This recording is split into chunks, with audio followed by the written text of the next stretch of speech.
rest of the world doesn't have their heads on straight. So we need to create the content for them to where they know that they need to be here. And I want to acknowledge you guys once again for bringing the young kids here, because I go to so many events and it's just full of people 55 and older. It is. It's full of people 55 and older. And there's a huge gap right now because we've missed it with 2 generations.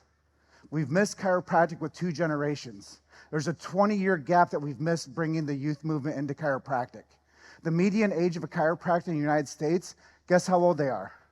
The median. I'm not saying the younger or the older. If you take all those and average them down, what is the median age of a chiropractor in the United States? Shout some numbers up for me. 51, 54, 41. It's 55. 55.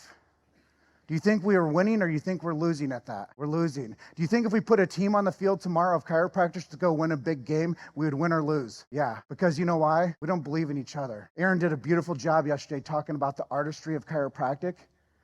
Chiropractic is a science, it's a philosophy, and it's an art. I'll say it again for the people in the back. Chiropractic is a science, it's a philosophy, and it's an art. And all of you guys do it different. So it's time to start acknowledging each other for being the artists that they are, rather than saying, oh, you just do SOT, or you do chiropractic biophysics, or you do diversified, you do drop tables. Every chiropractor delivers the art the way that they're supposed to. If I go to 10 clinics tomorrow, guess what? The intake's going to be 10 different ways. Guess what? It's going to be a day 1 at one. It's going to be a day 2 at another. It's going to be a day 3 at another. It's going to be, what did the coach tell you to do?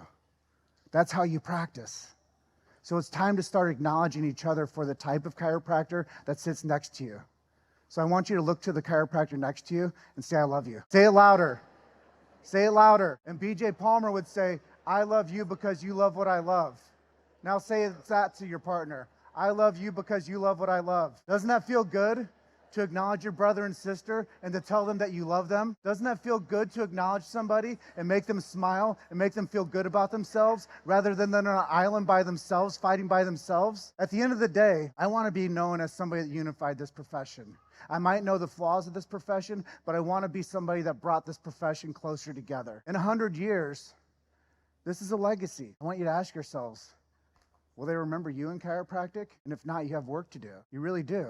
Because I guarantee you in 100 years, the chiropractic profession will remember this guy.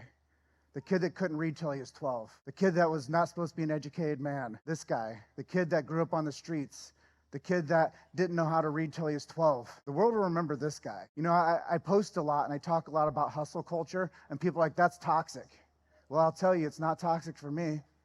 Sometimes you have to hustle your way to the top. So don't ever give up on yourself, and don't stop believing in yourself to do the hard work. There's sometimes I work 10 hours a day. There's sometimes I work 24 hours a day. It depends on who you are and what you want out of this lifetime. My mentor, Larry, would always tell me, you only get a little time on this earth, James. You only get a little time on this earth, James, and you're dead a long time. What are you going to do with the little time that you get, James? Are you going to sleep in? Or are you going to get on an airplane and go to Australia? I said, I'm going to get on an airplane and go to Australia. And I can't go any further in today's talk without really acknowledging that group in Singapore for taking a chance on me. Can we once again give a round of applause for that Singapore group? Love you guys. So impact. I know I'm running low on time. I'm probably not going to get through most of these slides, but Chiro Hustle is a top 3% podcast globally. And that's just not in that's not just in chiropractic. There's 3,300,000 podcasts globally, and we're in the top 3% of all shows in the world. Do you think people are getting the big idea? Do you think podcasts matter? Do you think 9 years ago when I started doing a podcast, it was popular and cool? Hell no. People are like, what the fuck is a podcast? The only reason I did it is because I saw another guy named Ed Osborne doing it. Check out Ed. He's a legend. He does a show called The Chiropractic Philanthropist. He just brought it back on board. So please support and follow Ed. But Ed started a podcast, and I started listening to it, and I said, I want to be like Ed. I want to tell this chiropractic story through this medium. So I'm not afraid to acknowledge people that have had a positive impact in my life.